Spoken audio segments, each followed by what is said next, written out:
think it's going to be another competitive year in the PSAC. Obviously, we are coming off 4 or 5 postseason berths in the last 5 years, which is great news for our team as we try to get better. The bad news is the better teams in our league are continuing to get better.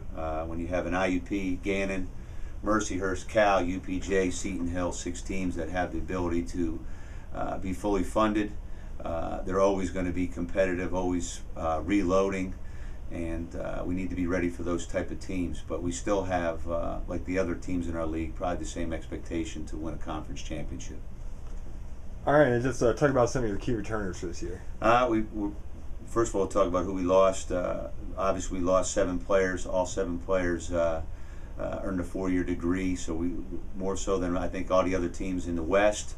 We've lost more key components than the other teams in that capacity, and obviously with Frank Holloway losing his 6th-year appeal here in the last few weeks, those have all been crushing blows to us. We have a good nucleus back. Obviously, we returned 3 starters back: Malcolm Richardson, Jamal Gatali, and Shaquille Pratt, and we have other key returners as well that come back into our fold. But we lost a lot of scoring. Whenever you lose an all-region player like Antonio Butler and obviously Frank Holloway, and then the other pieces, DJ Nicholson, and Alan Giles and Abdul King, when you lose those type players, and I know I'm missing a few other guys in that mix. When you lose those type of players, we need some other, not only returning players, but we need new players that have been recruited in to pick up that productivity that we lost. And speaking of a couple of those new players, who are you looking to really help you guys that's new this year? We brought in a lot of new players, obviously. I think if I'm not mistaken, we brought in 10 new players. Not sure which guys are going to help us in the biggest fashion. I think every year our biggest thing is we need our returning players to improve at a high level, which, a year ago when we were in this boat, Antonio Butler had averaged 7.5 points, was able to get his scoring average up to 16. Our program's always been built on player development and getting our current players better, and then filtering in the new players into those holes or gaps that we need. Obviously, when you lose 2 of your top 3 scorers in Holloway and Butler, we're going to need a lot of the new guys to pick up that scoring load and defensive load. Those are one thing that both those guys did. They not only scored, they guarded and rebounded, and plus the other guys were great contributors off the bench. When you think of what some of the other guys that graduated did for our team, especially late in the season on the NCAA run, we're going to need it's going to have to be a group effort, not just one guy or 2 guys, Tyler, that we're going to single out to say, hey, we need them to be, Batman and Robin, and then everyone else carried in. It's going to be a group effort. And obviously with the schedule we have, it's once again, I think last year we got into the NCAA tournament because we had the toughest schedule in the region. I don't think it's any different. We're once again on the road for the conference challenge. I think we're probably the only team in the region that's gone every year on the road for the conference challenge.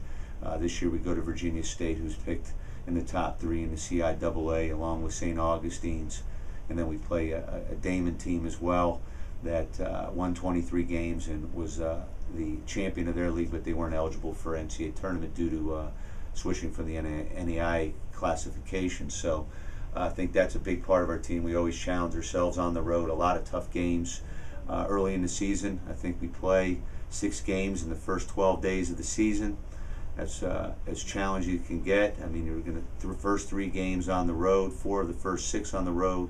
So we're gonna know what type of team we have early, Tyler, and what type of group we have, and it starts right from the beginning. Obviously, when we play Virginia State at Virginia State on their home floor in that first game, and then obviously St. Augustine's the next night. So those conference challenges are great. I'm glad we have those, and we challenge ourselves even more going on the road to play those against quality competition. I mean, last year when we went to Glenville to open up the new arena and play Glenville and Charleston, those were huge wins for our program, and obviously it helped us earn a 4th postseason berth out of 5 years, and there's not many teams in our region that can say they've done that. So, but past accomplishments do not equal future accomplishments. We need to play this season out. It's a whole new season, and we know we're always a marked team now. Slippery Rock, I know before we got here, everyone looked on the schedule and counted it as a W or thinking it would be close to win. But in our 7 years, I think that's been the biggest turnaround. You know, when you play Slippery Rock, you're going to have to play a tough game, and we're expecting that to be the same case this season. And you mentioned you can't live on what you've done in the past. What's it going to take for this team to put itself with those past teams this season, have successful we need the staples that we've always had. Tyler's been the biggest key. We're going to play good defense. We're going to rebound the ball. We're going to play without fouling, and on offense, we want to take care of the ball and get good shots and get second shots. We know we're a blue-collar effort team. We've been that since we've been here. But I think those same staples that we've had in the past 7 years are going to need to really be a big part of our program in this 8th year. Because one, we have so many new faces, but we do have a good nucleus back. We're happy with the guys we have back. They've done a good job of improving themselves in this off season. But we know those teams, the 8 teams ahead of us, like I said, 6 of them have the ability to be fully funded. And of course, Edinboro and Clarion. Edinboro arguably has 2 of the top 5 players back in the league, and then obviously Clarion, with the new influx of scholarship money that they're putting into their program, are going to make them a more dangerous team. They really came on late in the season, but anytime you have that type of influx of money into your program, you're looking at 8 very, very good teams. And there wasn't another division in the country that I'm aware of that had 4 teams make the NCAA tournament like we did. So we know the PSAC West, you need to be battle tested before you get to it. And first game's at Edinboro on a Wednesday night after we're at Virginia State and at St. Augustine. So we're going to have to be ready to play, and it all starts Thursday afternoon when we start practice.